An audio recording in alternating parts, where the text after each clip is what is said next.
La vie est belle au temps de notre enfance, tout nous enchante et tout nous fait plaisir.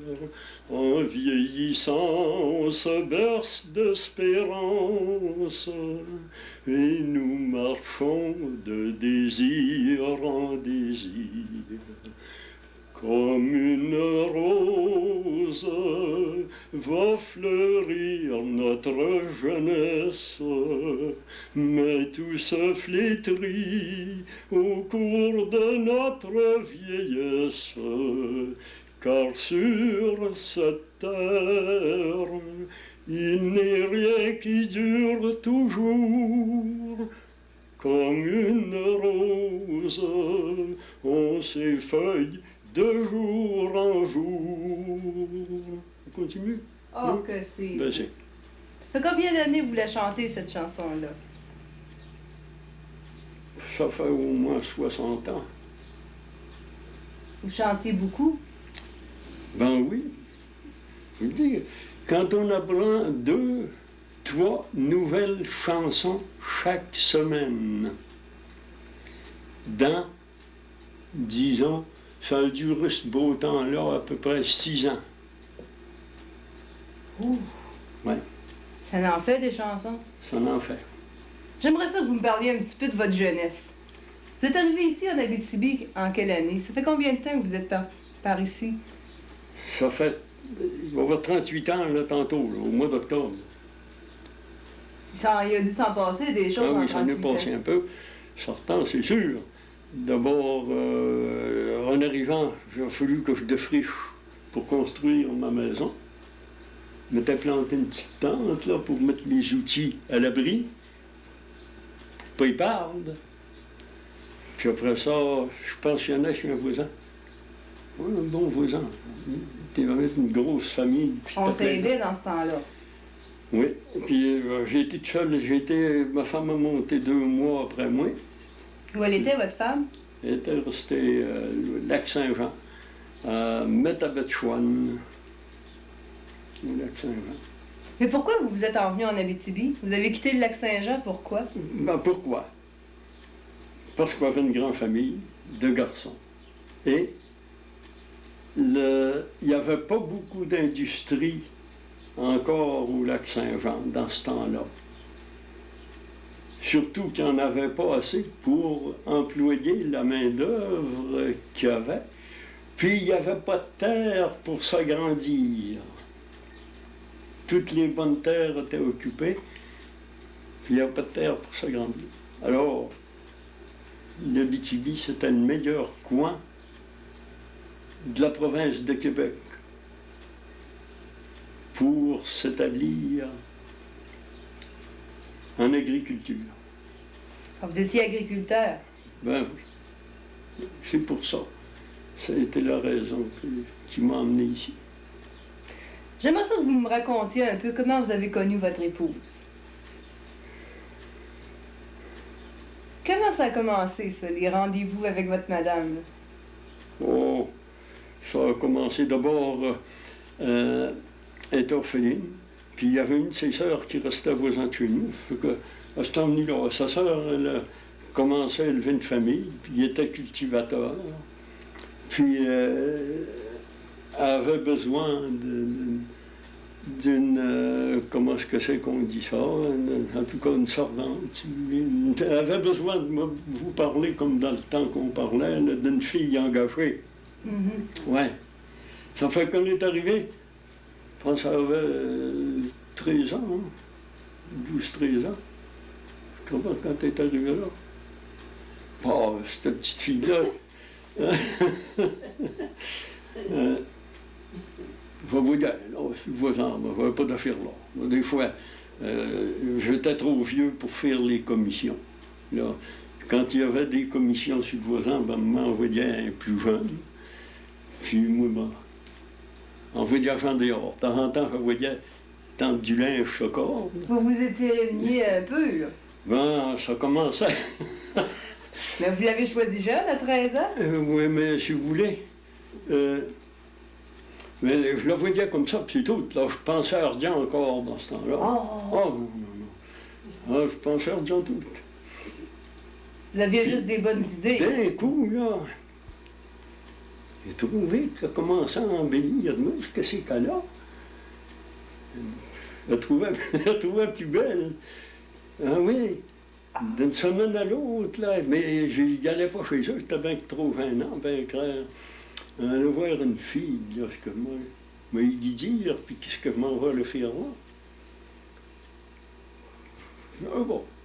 Puis d'un coup, il avait venu veiller une fois chez nous, là, avec sa sœur, puis son beau-frère.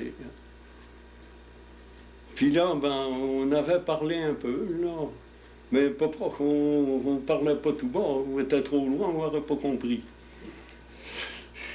Je parlais comme ça, là, des petites affaires bien simples, bien claires.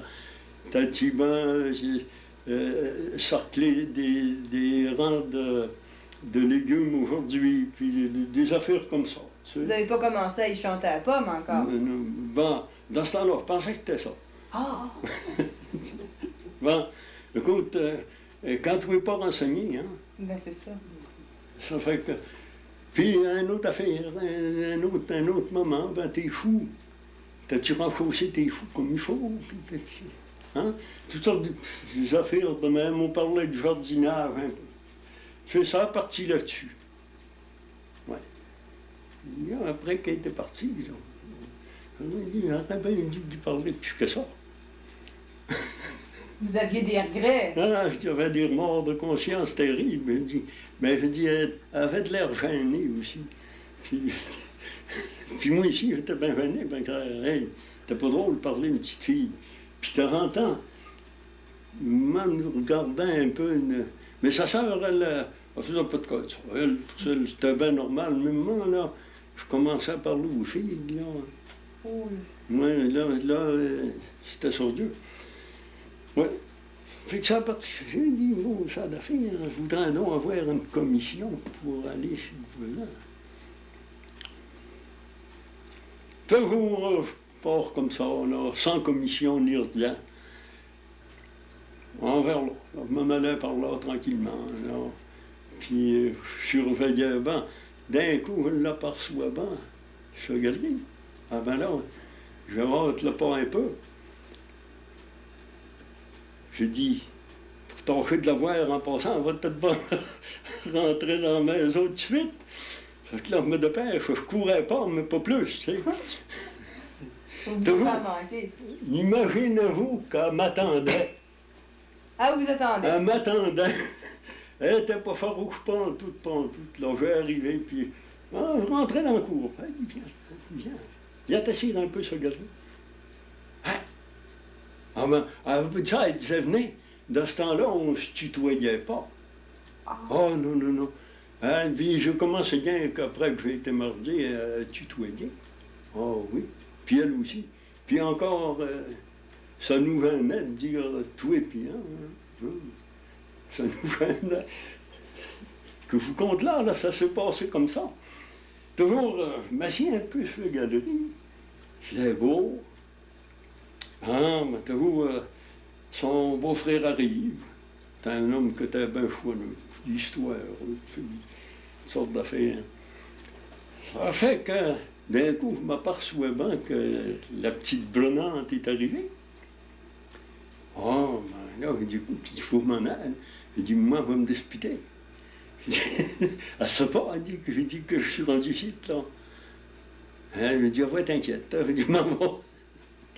Ah oui. Quand vous êtes parti? Hein, puis là, la glace était cassée. Là, tu sais. Après ça, ben. C'était plus facile. C'était plus facile. Ah oui. Là, quand je partais, là, je prenais le chemin, là, je savais là, que j'allais là, puis j'étais attendu. Ça a pris combien de temps avant que vous vous mariez? Ça a pris 4 ans. 4 ans, je chante à la pomme. Oui. Ben oui, mais tu sais, quand tu te voyais qu'une fois par semaine, des fois, je la voyais avant travailler le jardin, ou après tirer les vaches. Mais, tu veux, Et après d'avoir été cultivateur, vous avez fait quoi? menuiserie. menuisier charpentier, si vous voulez. D'ailleurs, on dit de vous que vous êtes un collectionneur né d'outils. Oui, un peu. Il y a un peu de vrai dans ça. D'ailleurs, dans toute chose, et même dans le mensonge, il y a du vrai. Comment ça se fait que vous aimez tant les outils? Que j'aime vieux tant outils, les entre outils, les vieux. Ben, la raison, c'est que je veux que mes petits-enfants connaissent les outils avec qui que j'ai gagné ma vie. Mais est-ce que c'est seulement les vôtres, les outils que vous avez? Parce que vous en avez plusieurs. Oui, non, non. Parce que j'aimais ça, parce que j'étais bon des outils, j'en ai acheté des vieux. J'ai acheté plusieurs. Et puis vous les mettez où, vos outils? Ah, ils sont dans ma cave. Je ne devrais pas dire une cave, hein, c'est bien trop bas.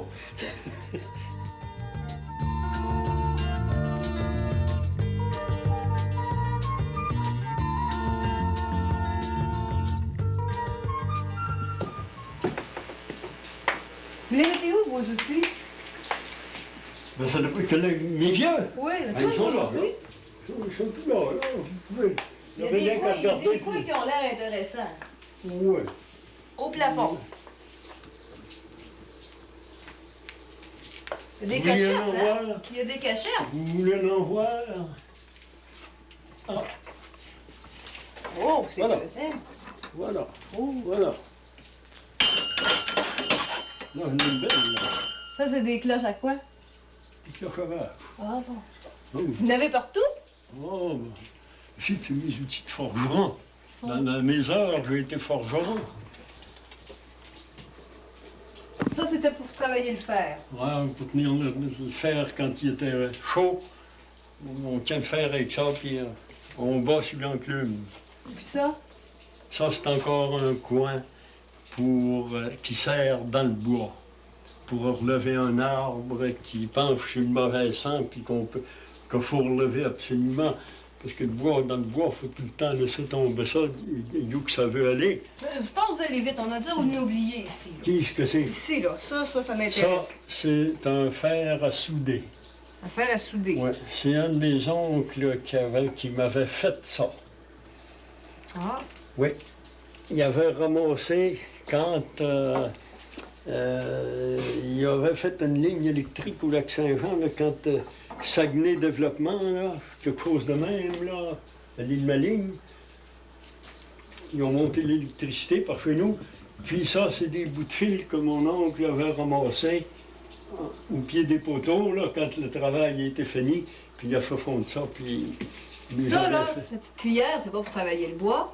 C'est quoi ça? Ah, ça servait pour le contrôle laitier. Il fallait envoyer un échantillon De votre lait. de lait pour connaître la teneur en gras et on se servait de ça pour prendre l'échantillon.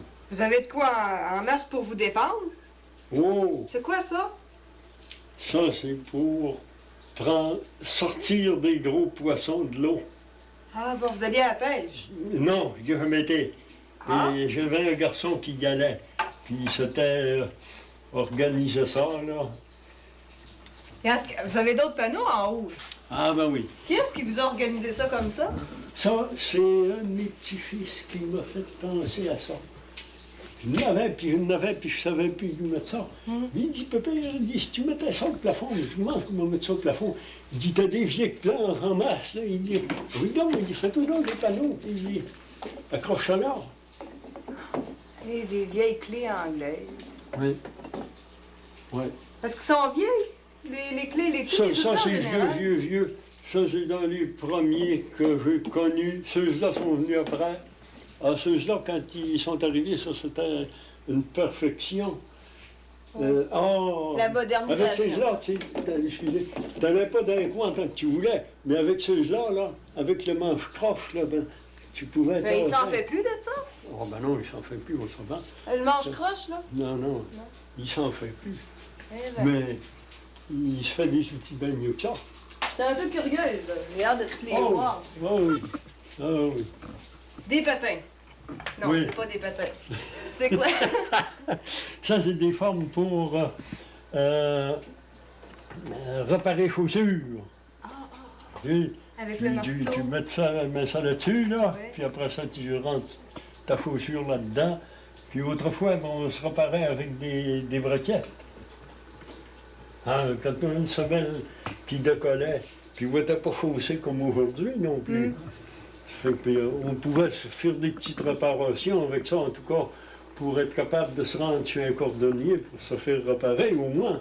Quand on avait le pied sorti dans notre chaussure, avec ça, toujours, on se dépannait. Eh bien, ces petits instruments-là, ces instruments-ci. Ça, c'est des haleines. Aline. Haleines. Allen. Ça Pour servait coudre. pour coudre. Oui.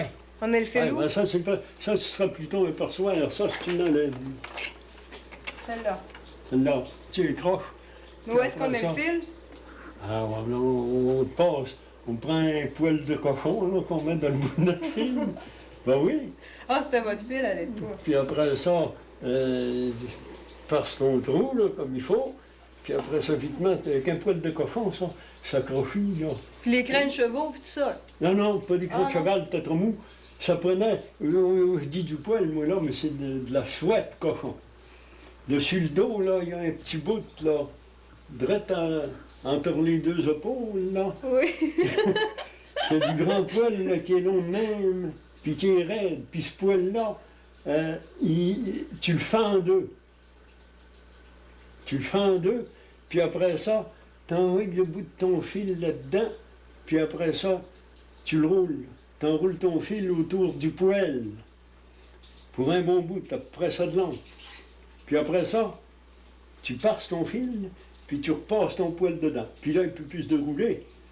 Puis là, tu as un bout là, qui est raide, puis qui est mou. Ça fait que, parce que quand tu posais une pièce avec un ligneux en dessous d'une chaussure, ben, naturellement, ça prenait ça pour être capable de sortir. Ça fait que le trou était percé comme ça. Mais il fallait un cours pour savoir coudre dans ce temps-là? Pas tout. C'est nos parents qui nous montraient ça. C'était compliqué. Ben, c'était pas compliqué pantoute. C'était pas compliqué. Je suis certain qu'il n'y a pas un professeur qui serait capable d'enseigner ça. Puis après ça, De qui nos serait jours, capable. je comprends. Ici, on Ah, on a c'est quoi? là, ça, c'est pas du vieux, ça. Ah, c'est un petit peu plus récent. Oui. Oui, pas mal. Les pinces aussi? Pas mal. Ah oui, ça, c'est des pinces pour clore en broche. Puis après ça, le roche-clou, des fusils à mastiquer. Le nombre d'outils que vous avez, est-ce que vous savez comment ils fonctionnent? Ah oui, En partie? ça, je suis capable de toutes les faire Ici, non, il fonctionner. n'y en a plus, là, ici. Ah, ici, il y en a encore, mais... De l'autre Ah, côté. ben, regarde un peu, là, vous voyez de l'ouvrage un peu. Faites attention, il va vous tomber des affaires. Là, Oui, bon. là, là ôtez-vous de là, ôtez-vous, Ah, ôtez-vous, excusez-moi, laissez là, tomber je ça. Oh, Hein? qu'est-ce que c'est ça? Ah, Ça, c'est Ah. vieux. ça c'est vieux. Celui qui serait capable de me dire ce qu'on fait avec ça, je lui donnerais. Mon Dieu, attendez un peu. Ça ressemble un peu à une varlope, hein? Après ça, regarde, ça, c'est vieux, ça. C'est un petit robot, aujourd'hui, ils sont en fer. Mais là, vous m'avez toujours pas dit c'est quoi, Ah, ça, ben, à quoi ça on sert. verra ça plus tard. Ah bon? Là, j'ai pas le temps. Ah, écoutez, Après ça, c'est pour faire des rainures. Puis ça, c'est pour faire des languettes. Puis ça, c'est pour faire les portes. Celui-là, il fait une rainure plus grosse. vous vous en êtes servi de ces affaires-là? Oui. Oui. Quand je commençais à travailler, on n'allait pas dans une manufacture pour se faire préparer un bout de bois. Il faut qu'on le préparait avec ça. Mon père a travaillé tout le temps de sa vie avec des outils comme ça. Vous avez appris ça où, travailler le bois? J'ai appris ça de mon père. Vous n'avez pas suivi de cours après, là? Pas de... Jamais. Jamais. J'aurais bien aimé ça. Peut-être bien que si j'avais eu l'avantage qu'il y a aujourd'hui de se faire instruire, je ne serais pas ce que je suis là. Parce que j'ai sorti de l'école à 9 ans. Puis après ça, j'ai commencé à travailler. Vous avez appris l'école de la vie. Oui, ça je l'ai. Dans la collection de M. Fortin, on remarque des pièces particulièrement anciennes et qui pour lui ont une valeur sentimentale puisqu'elles lui proviennent de son arrière-grand-père. C'est ainsi que M. Fortin conserve du bardeau fait à la main qui date de 1868, ainsi que de l'isolant fait de cèdre battu ou de poils d'animaux. On y retrouve également une multitude de clous de 1 à 10 pouces que son arrière-grand-père a lui-même plantés.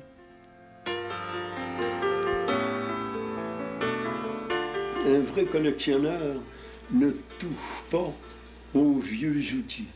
Puis moi, comme j'avais pas l'expérience, je les ai trop frottés. Oui. Puis ils ont perdu leur couleur. Ils ont perdu, puis ils ont perdu leur valeur. Jamais mes outils, je les conservais. Même s'ils étaient d'aucune utilité, je les serrais, là, puis je les voyais, puis je les aimais. Je les aime, mes outils. Surtout ceux que j'ai travaillés, là, que je suis avec. Là, tu sais. Est-ce que vous travaillez encore avec vos outils? Est-ce que vous faites encore de la menuiserie? Oui, j'en fais encore un peu. Mais c'est plus ce que je faisais avant de prendre ma retraite. Ah non. C'est quoi vos passe-temps?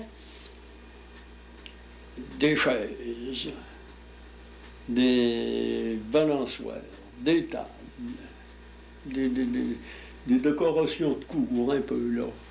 Ça, c'est ça. Puis à part de ça, ben de la réparation de vieux meubles. On a réparé beaucoup de vieux meubles. C'est ça. Avez-vous beaucoup de clients? Est-ce qu'on Oui. vient vous voir des fois pour réparer une chaise ou... Je ne peux pas vous répondre exactement. Vos Mais- enfants, des fois, est-ce qu'ils viennent vous voir pour se faire réparer un Oui, morceau? oui, eux autres, puis ils sont pas gênés parce qu'ils payent bien. Ah, ils sont pas Tu sais. gênés. Non, ils sont pas gênés pas en tout, ils sont effrontés. Ils arrivent quand ils parlent, regarde, t'es bien capable de me réparer ça, hein? Au fait, combien vous en avez d'enfants? On a 10 encore, on en avait 12, puis on en a perdu 2. On en avait 13. Il y en a un qui est mort naissant, puis une fille qui est morte à 9 ans, puis un garçon qui est mort à 33 ans. Combien de garçons qui vous restent maintenant? 7, 7 garçons. oui. Ça devait pas être un cadeau, 7 garçons à élever, là. Bon, ils étaient vigoureux. Puis ils ont pris le bord jeune. Donc quand vous dites qu'ils sont pas gênés, peut-être qu'ils retiennent de leur père. Ah, je sais pas. Ils sont plus jeunes que moi un peu. Oui. Oui. Donc ça vous fait beaucoup de clients pour réparer Oui, oui. des affaires. Oui. Ah oui.